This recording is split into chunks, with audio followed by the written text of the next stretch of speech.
اعوذ باللہ من الشیطان الرجیم بسم اللہ الرحمن الرحیم الحمد للہ رب العالمین والصلاة والسلام علی اشرف الانبیاء والمرسلین سیدنا و شفیعنا محبوب رب المشرقین والمغربین جد الحسن والحسین مولانا بالقاسم محمد وآلہ الطیبین الطاہرین المعصومین المظلومین ولعنۃ اللہ علی اعدائهم اجمعین من یومنا ھذا الی قیام یوم الدین اما بعد فقد قال رسول اللہ صلی اللہ علیہ وآلہ وسلم بسم اللہ الرحمن الرحیم حسین منی وعنا من الحسین۔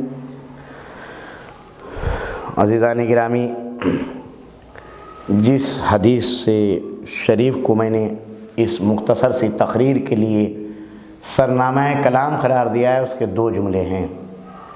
پہلا جملہ ہے حسین منی، دوسرا جملہ ہے انا من الحسین، اور ہمارا موضوع بحث جو ہے وہ انا من الحسین، انا من الحسین ہے، کیونکہ پہلا جملہ بڑی آسانی سے انسان سمجھ لیتا ہے، لیکن دوسرا جملہ بہت اہم ہے، انا من الحسین، میں حسین سے ہوں۔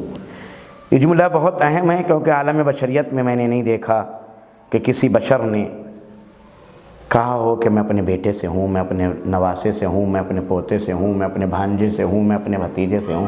نہیں، کوئی بشر مجھے نہیں ملا، بلکہ بشر نہیں، اگر تاریخ انبیاء میں بھی آپ جائیں گے تو آپ کو کوئی نبی یہ کہتا ہوا نہیں ملے گا کہ میں اپنے بیٹے سے ہوں، میں اپنے نواسے سے ہوں، میں اپنے پوتے سے ہوں۔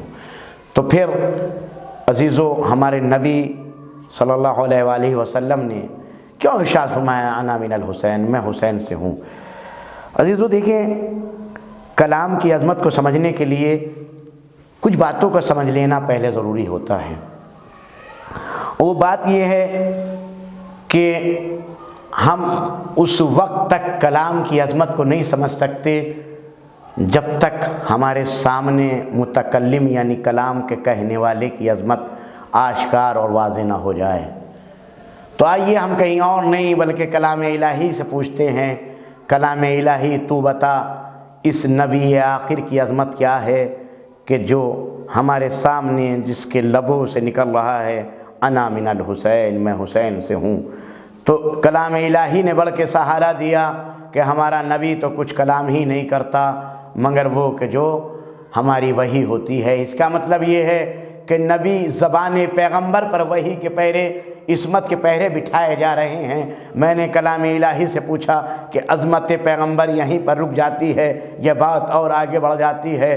تو ارشاد ہوتا ہے کہ اے میرے حبیب، یہ کنکریاں تم نے نہیں ماری ہیں بلکہ ہم نے ماری ہیں۔ یعنی پتہ چلا کہ جہاں زبان پیغمبر پر، قول پیغمبر پر عصمت کے پہرے بٹھائے جا رہے ہیں، وہیں فعل پیغمبر پر یعنی کام کرنے پر، نبی کے ہاتھوں سے جو کام ہو رہا ہے اس کام پر بڑی عصمت کے پہرے بٹھائے جا رہے ہیں۔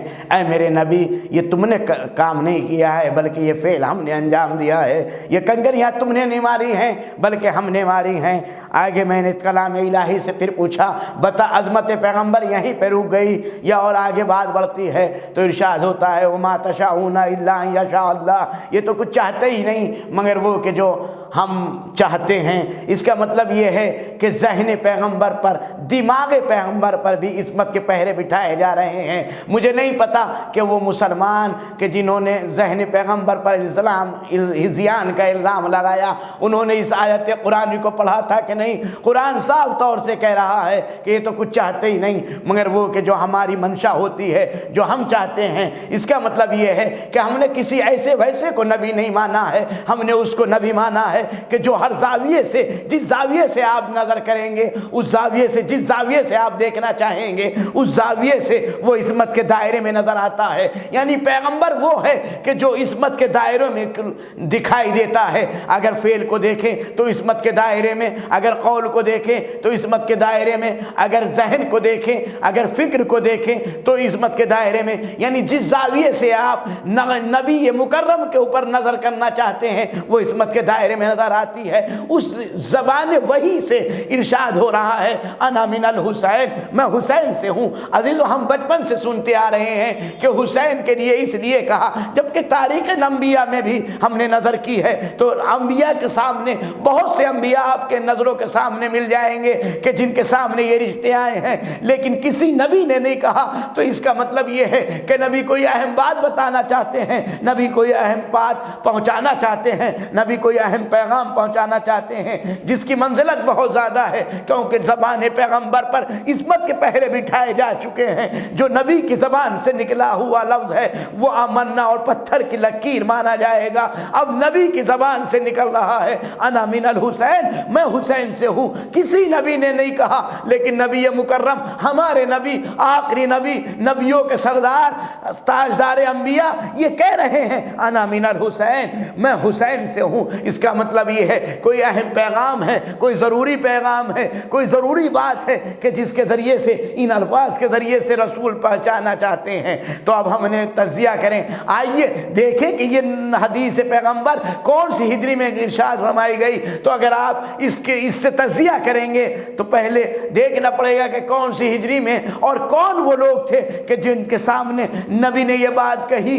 تو ہم نے دیکھا کہ وہ اصحاب پیغمبر کا مجمع تھا۔ پہلی روایت ملی کہ جس کے سامنے نبی نے ارشاد فرمایا انا من الحسین، میں حسین سے ہوں، تو وہ اصحاب کا مجمع تھا۔ اب میں نے دیکھا کہ کون سی ہجری تھی، تو مجھے پہلی روایت ملی کہ سن 9 ہجری میں ارشاد فرمائی، دوسری روایت ملی کہ سن 10 ہجری میں ارشاد فرمائی، تیسری روایت ملی کہ سن 11 ہجری میں ارشاد فرمائی، یعنی وفات سے چند روز قبل، چند دن قبل۔ تو اس کا مطلب یہ ہے کہ اگر ہم تینوں روایت کو بھی مان کے چلیں یا کوئی سی ایک روایت کو مان کے چلیں تو کم سے کم 50 سال کا وقفہ حدیث پیغمبر پر اور واقعہ کربلا میں، واقعہ کربلا رونما ہونے میں 50 سال کا وقفہ بیٹھتا ہے۔ اب میرا سوال یہ ہے کہ اگر ہم سنتے چلے آئے ہیں کہ نبی نے اس لیے کہا تھا کہ حسین سن 61 ہجری میں میرے دین کو بچائے گا، میری رسالت کو بچائے گا، توحید کو بچائے گا، ولایت کو بچائے گا، ہم اس سے منکر نہیں ہیں کہ امام حسین نے کربلا کے میدان میں یہ ساری چیزیں بچائی ہیں، لیکن ہم یہ سوال کرتے ہیں کہ کیا یہ جو مجمع اصحاب پیغمبر کا بیٹھا ہوا تھا، ان کے پاس کیا علم غیب تھا کہ یہ 50 سال کے بعد کی بات اب 50 سال پہلے سمجھ رہے ہیں؟ جو ہمارے ذاکرین کہتے ہیں کہ نبی نے اس لیے کہا تھا کہ سن 61 ہجری تک تو نبی حسین سے تھے، لیکن سن 61 ہجری کے بعد سے حسین سے نبی بن گئے ہیں، قیامت تک حسین سے نبی رہیں گے۔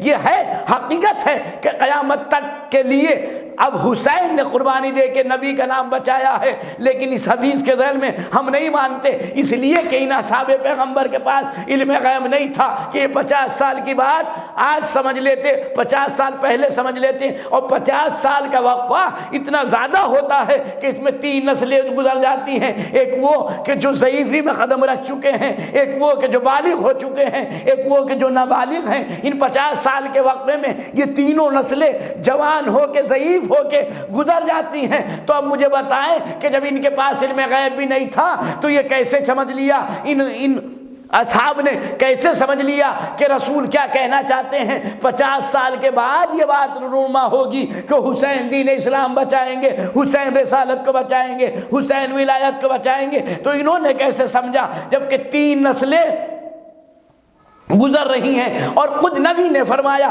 کہ جب بھی کسی سے کلام کرو تو ان کی عقلوں کے مطابق لوگوں کی عقلوں کے مطابق کہ ان کی عقل سے اوپر سے نہ گزر جائے تو تمہاری عظمت کم ہو جائے گی۔ تو اس کا مطلب یہ ہے کہ ہمیں تو نبی حکم دے رہے ہیں کہ عقل کے مطابق کلام کیا جائے، لیکن خود جب ان کے پاس علم ہی نہیں تھا، علم غیب تھا ہی نہیں، تو ان کے سامنے کیسے بات ہو رہی تھی؟ اس کا نتیجہ یہ نکلتا ہے کہ نبی مکرم کچھ اور کہنا چاہتے ہیں تو گتھی کیسے سلجھائی جائے؟ یہ گچھی جو من گئی ہے یہ کیسے سلجھائی جائے؟ تو علامہ مظفر اپنے منطق مظفر میں، ایک علم ہے ہمارے یہاں منطق، اس میں لکھتے ہیں، کتاب ہے منطق مظفر، اس میں لکھتے ہیں کہ اگر کل اور جز کو سمجھنا ہے، کل کو سمجھنا ہے تو پہلے جز کو سمجھ لیا جائے۔ اب میں یہ بھی مثال دے دوں کہ میرا یہ ہاتھ میرا جز ہے، میری آنکھ میرا جز ہے، میرے پیر میرا جز ہے، اور مکمل میری شخصیت یہ کل ہے۔ تو اب نبی علامہ مظفر نے لکھا کہ اگر کل کو سمجھنا ہے تو پہلے جز کو سمجھ لیا جائے۔ یا مثلا مثال دی جائے اور کسی چیز کی، تسبیح، تو تسبیح کل ہے اور اس کا ایک دانہ جز ہے۔ تو اب علامہ مظفر کہتے ہیں کل کا سمجھنا مشکل ہے، جز کا سمجھنا آسان ہے۔ تو اگر ہمیں یہ بتانا ہے کہ تسبیح کس کو کہتے ہیں، اور ہم اگر کسی کو ایک دانہ دکھائیں کہ اس کے 100 دانے ہوتے ہیں، اور اس کو ایک جگہ پرو کر اس پر یہ پڑھا جاتا ہے 33 مرتبہ اللہ اکبر، 33 مرتبہ الحمدللہ، 34 مرتبہ سبحان اللہ، اور اس کو بتایا جائے کہ یہ 100 دانے بنتے ہیں، تو دیکھنے والا آسانی سے سمجھ لے گا۔ پتہ چلا کہ ہم نے دکھایا کیا جز اور سمجھایا کیا کو کل کو، یعنی اس کا مطلب یہ ہے کہ جز کو دکھا کر کل آسانی سے سمجھایا جا سکتا ہے، جیسا کہ علامہ مظفر نے منطق مظفر میں لکھا ہے۔ بس نبی اکرم بھی ان اصحاب کے سامنے بتانا چاہتے تھے کہ دیکھو پہچان لو، حسین امامت کا جز ہے اور یہ رسالت، امامت رسالت کا جز ہے۔ جب تک امامت کو نہ سمجھو گے اس وقت تک تمہاری سمجھ میں رسالت آ ہی نہیں سکتی۔ یہی وجہ ہے کہ جنہوں نے در امامت سے رسالت کو سمجھا وہ رسالت کو آج بھی امین و صادق سمجھتے ہیں، اور جنہوں نے در بدر کی ٹھوکریں کھائیں وہ آج بھی کہتے ہوئے نظر آتے ہیں محمد رسول ہم جیسا، رسول ہم جیسا۔ صلوات پڑھے محمد و آل محمد۔